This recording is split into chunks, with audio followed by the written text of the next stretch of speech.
I wanted to do a little follow-up tonight on this underwear bomber, so-called underwear bomber, who was arrested in Detroit. You know, the Nigerian guy who got arrested trying to blow up an airliner. So it seems, and I can't confirm this independently, but there are now, let's say, stories or rumors going around which add to this entire mystery. So basically, there was an article published in the Detroit Press, and this is the original source who published this story, and as far as I know, it has not been mentioned by any news network. There are a few blogs which are mentioning this story. So this is part of the original story from the Detroit News, Washington Bureau, and this was published on the 27th of January.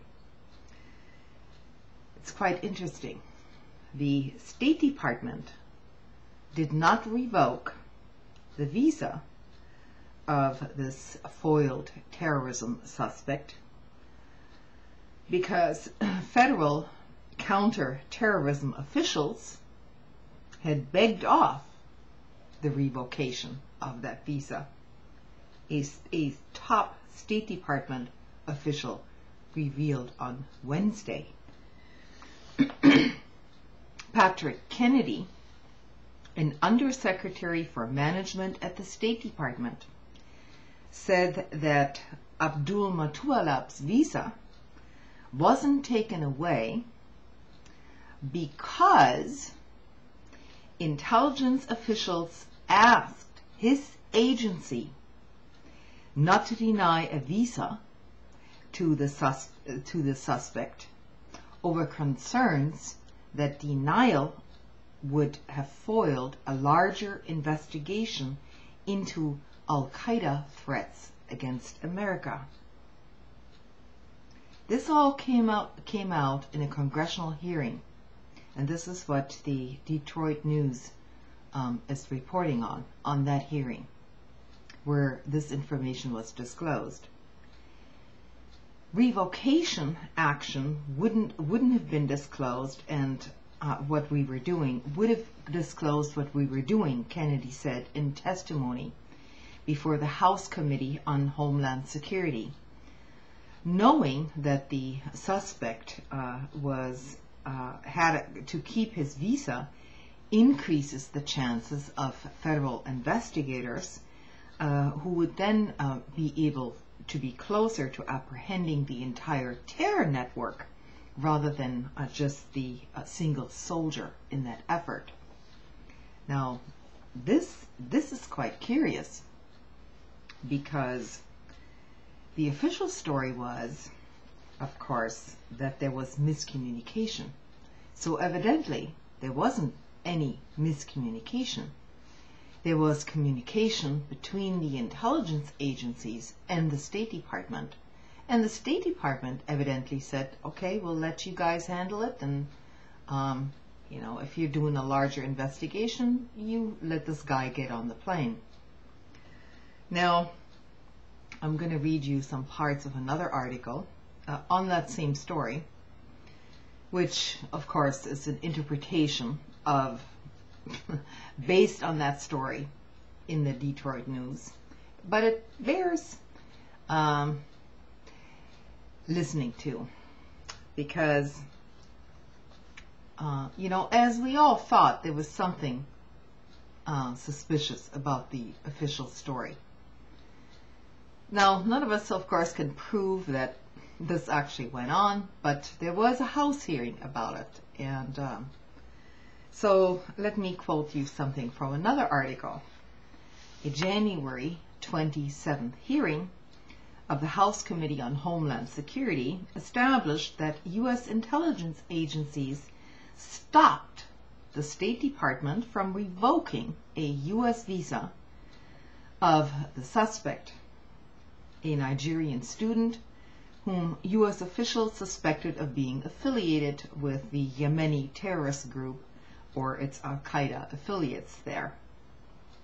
The hearing was reported in a very brief article, and I mentioned that article here, on the website of the Detroit News, headlined "Terror Suspect Visa Keeps Visa to Avoid Tipping Off Larger Investigation." The revelation that U.S. intelligence agencies made a deliberate decision to allow this man to board a commercial flight without any special airport screening has been buried in the mass media. All of this, sorry, my phone here. All of this, as of this writing, nearly a week after the hearing, the New York Times, Wall Street Journal, Washington Post, and Los Angeles Times have published no articles on the subject, nor have the broadcast or cable media paid any attention to it.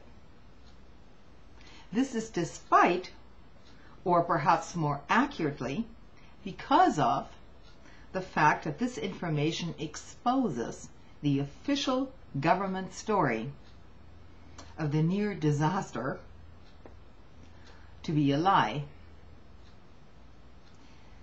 President Obama, who has joined with top U.S. intelligence, FBI, and Homeland Security officials, is essentially insisting that the government story is true. Now, you can go on and read these articles for yourselves. I can't, I can't guide you on this. All we were kind of suspecting was that this governmental explanation was just too simple. And this is actually quite plausible that this is precisely what happened. And then, you wonder why ordinary citizens are being basically detained in little offices at airports when somebody like this can get on a plane unhindered because evidently the U.S. intelligence agencies felt it more important to go after the entire Al-Qaeda network than letting a potential terrorist on that plane in order to blow it up. I guess in some way you can understand their reasoning behind it, but it just goes to show that the entire Homeland Security at airports and so on is basically just a sham, If they're willing to let a suspect whose banker father called on the U.S. Embassy in Nigeria, telling them there's something, my son has some pretty questionable connections, and they're letting somebody like this on the plane, in order, what that means basically is that they're willing to make a sacrifice. An airliner can potentially be sacrificed in order, to wage war in Yemen. So it's just food for thought, and I'm not an alarmist or anything, but this is probably exactly what happened. Interagency battles and